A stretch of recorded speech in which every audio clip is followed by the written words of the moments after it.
Our next presentation, we're going to be listening about wildland and wildland urban interface firefighters and exposures. So first up, we have Rick Swan, who's the director of the Wildfire Conservancy and just retired as the director of Health and Safety Operations Service for the IFF. So, sorry, no time to sit. Exactly. I guess that means we're moving quickly now. So good afternoon, folks, and we can go ahead and so quickly here we're talking about we're talking about urban interface and wildland research and the issues that are involved with wildland firefighters and the urban interface firefighters.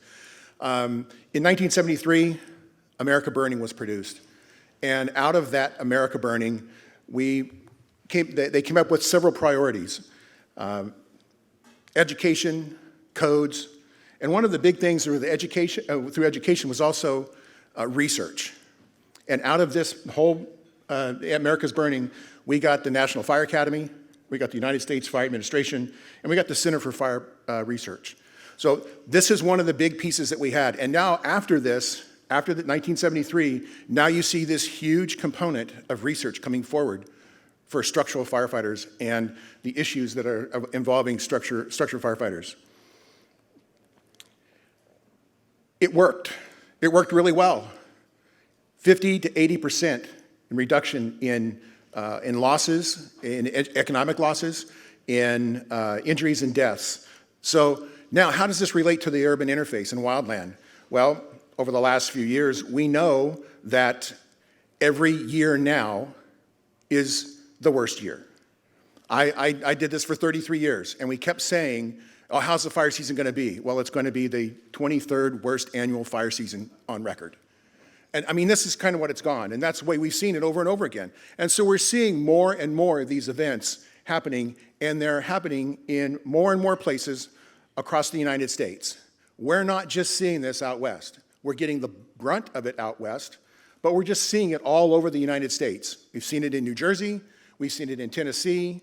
We're seeing it in Florida, in Texas. Texas a few weeks ago, they lost 23 homes, I believe, in North Texas and Oklahoma. So these things are happening all over the place. You hear about these large conflagrations. What our concern is not just those large conflagrations, but those daily fires that occur not only in California and Colorado and the Rockies, those 3, 4, 5 homes that are burning. Those firefighters that are happening to make those attacks, they're not your standard wildland firefighter. They're structural firefighters. 95% of those folks responding on the initial attack on an urban interface fire are structural firefighters, not wildland firefighters. So we have to look at these components and take a look and see what's going on. So with that, we're looking at some of those standard problems. We have clean cab issues. We talked about clean cab earlier. We're still looking at clean cab. Now, a clean cab in a wildland situation is going to be a little bit different than it is in a structural fire issue. As we know, wildland firefighters, I don't know, how many people know that wildland firefighters get in and out of a fire engine probably 30 times an hour in some cases, and windows are down or doors are open, smoke going in and out. They're in and amongst this toxic stew of smoke that we have in there. One photo that I have and I've seen before or used before is during the campfire in California, excuse me. And when that fire came through that town, it happened at 8 o'clock in the morning. This fire started burning at 8 o'clock in the morning. And Paradise, California, ended up, they lost 80% of the structures in Paradise. I got a photo at 12 noon. Lights are on fire engines. You can't see, it's dark. It is dark. Now, why is that dark? Well, it's a smoke cloud, and the sun is blocking the smoke, or is being blocked by smoke. Now, think about that for a second. That's smoke, it's blocking the sun, and these firefighters are in amongst this stuff. This stuff are homes, burning just like they would be as a structure fire. And what kind of protective clothing are they in? What type of atmosphere are they in? We'll talk about this in a minute, but I want you to get this kind of concept in your mind, is that Wildland firefighters and urban interface firefighters are not wearing breathing apparatus. It's just not how it works. It's too much time, too much effort, and not enough return on what they're doing with the amount of weight that they have on their backs. So we've done these pieces here, and the Wildfire Conservancy is part of working and trying to understand and how we can make these products and these concerns for firefighters better than we have now, and taking a look at it. We had some great information coming off the wildland and the stuff that's going on in collecting those urine samples on fires. We are just now starting to do that. We were able to get out there, and we're able to find folks that can address these issues that we need the research. We need this information. And as we get closer and closer to coming up with more of these firefighter researchers, or researcher firefighters, however you want to look at it, we'll take any of you guys out there. We'll train you how to be firefighters. Try it. I mean, like the last one said, you got to wear a pack on your back for a while because you can't just go out there empty-handed. Either bring lunches or hose or something, but you can't go out empty-handed because that just doesn't work. So one of the other things we'll talk about is our PPE and skin exposure study that we're doing. So the clean cab, we looked at two different mechanisms here. One is what would be a typical wildland fire engine, a Type 3 fire engine. The other one, an Austin City fire engine, standard structural fire engine. And what we did is we did the normal type of UV powder. We powdered these guys up, these folks up, get them all ready to go, and they went and did their normal routine on these training exercises or these fires that we had them on, and just let them do their job. Let them work through that. What we found is that, as you can imagine, in and out, and just like we have for structural firefighters, is that we found some common areas of contamination. And you'd think it'd be the steering wheels, the doorknobs, the seats, those sort of things. Just the standard stuff.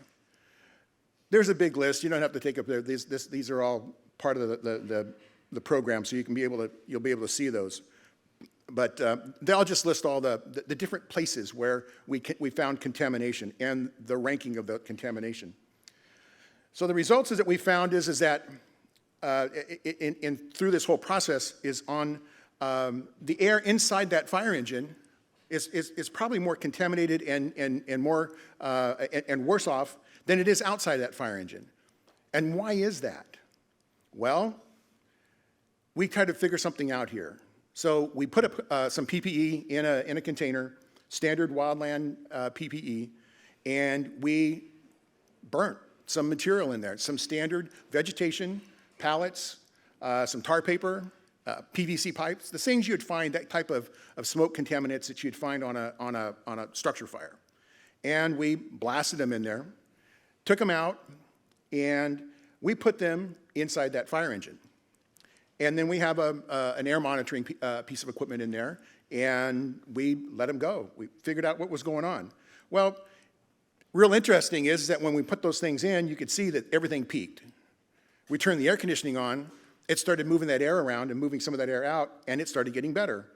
Turn the air conditioning off, remove the PPE, open the windows. You can see how it all kind of moderated. Then you close those windows up, and what happened? It's still got some peaks again. Why is that? Well, you kind of figures that there's some contamination in there. But you open the window, and everything kind of goes back down to normal. So these are some fascinating pieces, because we're taught as wildland firefighters, those windows are always up. When you're on a fire, they are always up because you've got embers going back and forth. And the last thing you want to do is try to explain to a battalion chief how you had to keep the windows open when the fire engine caught fire inside the cab.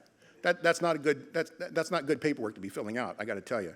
No personal experience, but close at one time. So then we figured out, well, because wildland firefighters are typically on these lines for hours and sometimes days, we wanted to look at what was that going, and we don't change our clothes all that much. This is another part of the culture that we're taking a look at, and how we're going to be able to change this culture. So again, we started walking through and taking a look at these things, and we came away with some of the basic ideas of what we need to do. This just gives you an idea of what a typical wildland firefighter would look like as compared to a structural firefighter. See, they've still got packs and they got other stuff on, and all these little places, they seem to collect all the garbage in there. You'd be surprised at how much garbage that they can collect. But we found out that in the basics of this is that the bottom line is open the windows. When you have a chance to store the vehicle, when you're done, open the windows. If you can, when they're in the barn, apparatus barn, open the doors, put a fan in there, and try to blow the stuff out after you've cleaned them, because they're still going to carry, and it's still going to off gas. This a lot of stuff until we can get into a better component of clean cab ideas. This is going to be the issue we're going to have to do. The other piece of this is that there are some air filtration systems that we can look at, and we can turn and utilize those, and they're getting more and more available. We utilize them in our bulldozers right now. They have HEPA filters, and so that they can clean the air outside our bulldozers, because they're always working right there in the middle of the smoke. So there's some other ideas. And we know the routes that we can do, and how do we clean these things, and how do we clean ourselves, and how do we protect ourselves from these exposures. So one of these ideas that we had several years ago is looking at, the idea came up, is that we have these particulate barrier hoods. And these are basically particulate barrier membranes, and they're sandwiched between two pieces of mostly FR fabrics. So we asked, is that, can we take that same membrane and sandwich it between two wildland fabrics? And we ended up coming up with a garment that you can do that. And this is an example of what it is, what we have. And basically what it is the membrane, the particulate membrane, sandwiched, laminated between two wildland fabrics, and we gave them just basically one real benchmark, and that is they had to meet NFPA 1977 standards. And they do, and they surpass. So we have a garment, we have the idea of a garment that can pass NFPA standards and we thought could block materials from particulates coming on. So we took this over to RTI in Raleigh, North Carolina, and we put it up into the IS testing, and we thought, hey, let's see what's going to do. Well, these tests are expensive, and so we're trying to get another round going, but we found some pretty interesting components of this. The one on the left is the Forest Service, standard Forest Service pant. The one in the middle is a standard CAL FIRE pant, and the one on the right is the new particulate barrier garment pant. And just visually, I think you can tell that there's a vast difference between what we have here. But we were also able to, in this test, because you can do quantitative and qualitative, we could tell how much contamination was on the skin after the testing was over. And as you can tell, it was, we figure about 80% cleanup exposure for that particulate barrier garment. We blocked out 85% of the particulate barrier that was not blocked out by the other garments. So we have an idea here now. We see that this particulate barrier can work, but how are we going to put this in place, and how are we going to work this together? The one big issue with this altogether is that, okay, that works well for your skin, but we have this other real concern, and it's just a minor issue, is this our respiratory system, right? Is that how does that work? Well, every one of you, sir, can you hold up that orange napkin right there? Thank you. This is 21st century technology right here for wildland firefighting breathing apparatus. I'll have you know, every single firefighter in the United States practically has are they NIOSH approved? Anybody NIOSH? Do they approve? No, they don't. But that's the technology that we have today. And that's the thing that we have to move away from. And that's the mindset that we have to get on and move on. So we have some more work we have to do. And we've modified the NFPA 1984 Wildland Respiratory Protection standard to include other options that we can do. But we've got some great stuff coming forward. We're looking at for long-term studies, the cancer cohort studies, other interventions, and other R&D products that we're trying to do and trying to put some things forward. I'm going to pass this on now. I think Kathleen Navarro is on, and so if you have any questions, I think we'll take it at the end. But again, Matt Rahn is the executive director. He was unable to make it because of the ice storm in Dallas, and so now you have me pinch hitting. So thank you very much.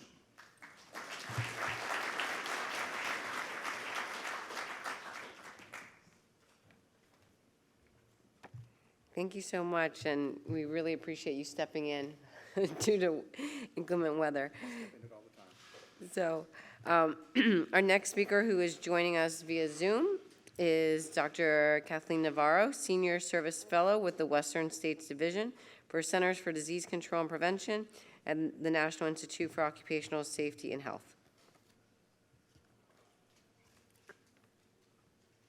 Hello, my name is Kathleen Navarro. I am from CDC NIOSH. I'm a research industrial hygienist, and today I will be here presenting research updates from some work that I've done both with the U.S. Forest Service and NIOSH for smoke exposure for wildland firefighters. So the two studies that I will be presenting today are two recent smoke exposure assessments. The first was completed by the U.S. Forest Service. I did this while I worked for them and collected data over 3 fire seasons throughout the Western U.S. The second exposure assessment will be some preliminary results from the NIOSH Wildland Firefighter Exposure and Health Effects Study, where we did some exposure sampling during the mid-season study interval at a wildfire in Idaho. So wildland firefighters are exposed to many different air contaminants while fighting wildland fires. These can include volatile organic compounds, polycyclic aromatic hydrocarbons, nitrogen oxides, particulate matter, mostly found in the smaller size fraction, carbon monoxide, and carbon dioxide. And these are all released during different phases of fire, from flaming to smoldering and to the ash phase. So here's just an example of what I almost see as a typical day on a wildfire. This is a burnout operation where firefighters are burning the available fuel between control lines and the main fire. Firefighters with drip torches, which is filled with a mixture of diesel and gasoline, are setting fire in a controlled fashion to burn the available material between the main fire and the control line that has been identified. Firefighters who are holding, or also known as holders, are walking along the control line, making sure that the fire doesn't cross or embers do not wash over. So control lines can be natural features such as rocks or other inflammable materials, or they can be roads, or their hand line that is dug using hand tools where you're just getting rid of all available material and digging down into bare mineral soil. Afterwards, firefighters will come, mop up, and extinguish any burning, smoldering material that's left that have that potential to reignite.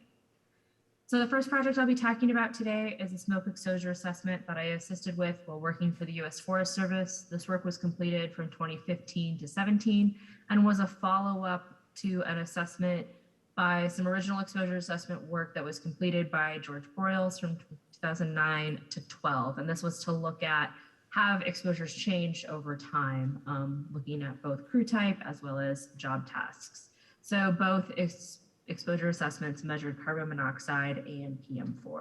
For my analysis, I focused on that particulate matter exposure, and we collected that through direct observation while taking measurements on wildland firefighters across the Western US. We used NIOSH method 0600. We measured various crew types as well as job tasks. So asked firefighters each day to wear some monitoring equipment that consisted of a particulate size selector, a filter, and a sampling pump. And we did this, paired this with direct observations through a group of firefighters who we trained in IH methods. And so not only did they set up all the monitoring equipment, but they also went out each day with the firefighters and recorded what job tasks they completed throughout their work shift. So it's an incredibly robust data set. We were able to sample over 80 firefighters. So we paired this with direct measurement data with emissions ratio from a separate study, the Western Wildfire Experiment for Cloud Chemistry, Aerosol Absorption, and Nitrogen, also known as WCAN. They use direct reading measurement devices that are put in airplanes, and they flew through smoke plumes to measure PM and also various volatile organic compounds, and use that information to create emission ratios to understand the relationship to PM and these various VOCs. So we were able to use these emission ratios, pair them with our PM measurements to estimate VOCs for the firefighters that participated in our smoke study. So we focused on measuring exposure for acrolein, benzene, and formaldehyde. And this was a way to not only understand additional exposures, but also to see if there's a way to use emission ratios in occupational exposure assessment, just to get a sense of other chemicals that are in that environment and ways to estimate them. So for this study, we were really looking at comparing to that original 2009-12 data. So when looking at that PM4 exposure measurements, we found that they really didn't change all that much. When comparing across common occupational exposure limits, we found that no exposures exceeded the OSHA permissible exposure limit. We did find that some exposures did exceed a recommended exposure limit by the National Wildfire Coordinating Group. They recommend an exposure limit of 0.7 milligram per meter cubed. So during the original assessment, it was found that 22% of the samples exceeded this occupational exposure limit, and we found that 19% of our samples collected exceeded this occupational exposure limit. For the VOCs that we estimated, only formaldehyde exceeded occupational exposure limits. So we found that 83% of the samples exceeded the NIOSH recommended exposure limit, and then 6% of samples were above the ACGIH threshold limit value. So when looking at what exposures were across job tasks, all of the dotted dashed line in these slides are that NWCG occupational exposure limit. So for our firefighters that participated in the study, we found that firefighters performing direct suppression as their main job task for the day had the highest mean PM concentration. Although only 2 firefighters performed firing for the majority of their work shift during our study, we found that they had the second highest mean concentration. And then firefighters performing holding and mop up had similar, also slightly elevated geometric means for PM4. So when looking across crew types, we found that hotshot crews or type 1 crews had the highest exposures throughout our study. And then type 2IA, and engine crews all had similar exposures as well. So oftentimes, they all perform very similar capacities, but oftentimes since type 1 crews have to hold higher qualifications, it means that they can be asked to perform more complex tasks on the fire line. So, and then lastly, we looked at, a qualitative measure of smoke and compared that to a quantitative measure of smoke, and found that firefighters who reported a high daily assessment of smoke were exposed to the highest mean concentrations of PM, while firefighters who reported moderate and low assessment of smoke also had kind of geometric mean concentrations that match that respectively. So it was really interesting to see that firefighters themselves may be a really great judge of their own exposure, and this could be a really great tool for future exposure assessments, just to get a sense of what firefighters are experiencing within their shift, given that doing this type of exposure work is really difficult in the field. So just some conclusions, exposures were consistent from the previous smoke assessment that was done by the U.S. Forest Service. Like I just said, firefighter assessment of smoke may be a useful tool for other exposure assessments. We found higher exposures for type 1 crews, as well as firefighters performing direct suppression, holding, and mop up. So mitigation recommendations that were made from 2009 and some additional ones that were recommended in the previous years, some COVID-19 response plans to reduce exposure of smoke, have included minimizing mop up. Not only can you be exposed to the smoldering material, but all the ash and dust, reducing exposure by limiting shift length and rotating crews in and out of heavy areas of smoke, locating fire camps, incident command posts out of historically smoky areas. Oftentimes the same locations are used, either be a large field, a campsite, a fairground, and they may have inversions in the evening, so you're having that smoke pool overnight. So not only are firefighters possibly being exposed out on the line, but also being exposed where they have that rest and recovery time. So mitigations also recommendations include creating training for firefighters on the hazards of smoke, oftentimes the first kind of hearing or training around the hazards of smoke come when you're taking a prescribed fire class, and that's often 10 to 15 years into your career. Also developing a medical surveillance program so that we can start to understand what are possible long-term health impacts, and then developing fire-specific occupational exposure limits, really trying to take into account all different types of exposures that are in the wildfire environment, but also the duration, the shift duration, and then how many days folks are out either on fire or even prescribed fire as well. So next, I just wanted to give a preview of some of our exposure results from the Wildland Firefighter Exposure and Health Effects Study. And this study was really done to look at changes over multiple fire seasons. So this is a 2-year cohort study with volunteers from 6 federal fire crews.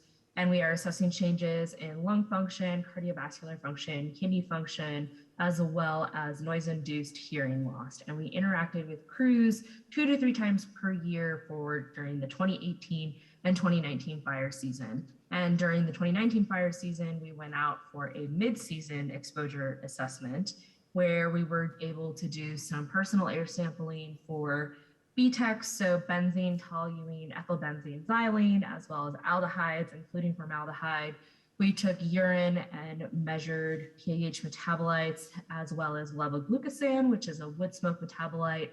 And then not only looking at job tasks during that mid-season assessment as well, but we were able to collect from the crews. They did a daily diary over the entire fire season for both years on the types of job tasks they performed, approximately how many hours per day they performed them, and then did that both at prescribed fire and wildfire events. So just a preview of the results that we have so far. We see that on day 1, the crew mostly was focused on fire line preparation, so a lot of saw work. Day 2, they continued that fire line preparation, but also did a small burn operation in the afternoon, evening. And then day 3 performed mop up on that burn operation from day 2. So through that, we see in our results, formaldehyde was elevated on day 2. BTEX generally kind of stayed the same around the entire study interval with some higher individual exposures on day 1 and day 2. Looking at levoglucosan exposure across pre and post shift, we see a significant difference in the day 3 post shift exposure, which could be due to mop up, but also possibly a cumulative kind of exposure throughout all 3 days. So just some acknowledgments. I would love to thank the firefighters that have participated in our study, our research partners with the Forest Service and Department of Interior, Skidmore College, and over the 50 NIAS personnel from 5 divisions that have been working on the Wildland Firefighter Health Effects Study. So with that, I'm happy to take any questions. Thank you.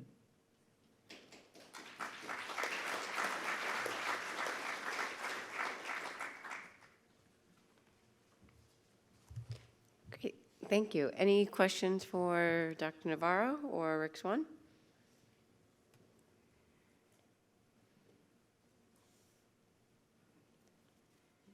All right. Thank you, everyone. Thank you so much for presenting here.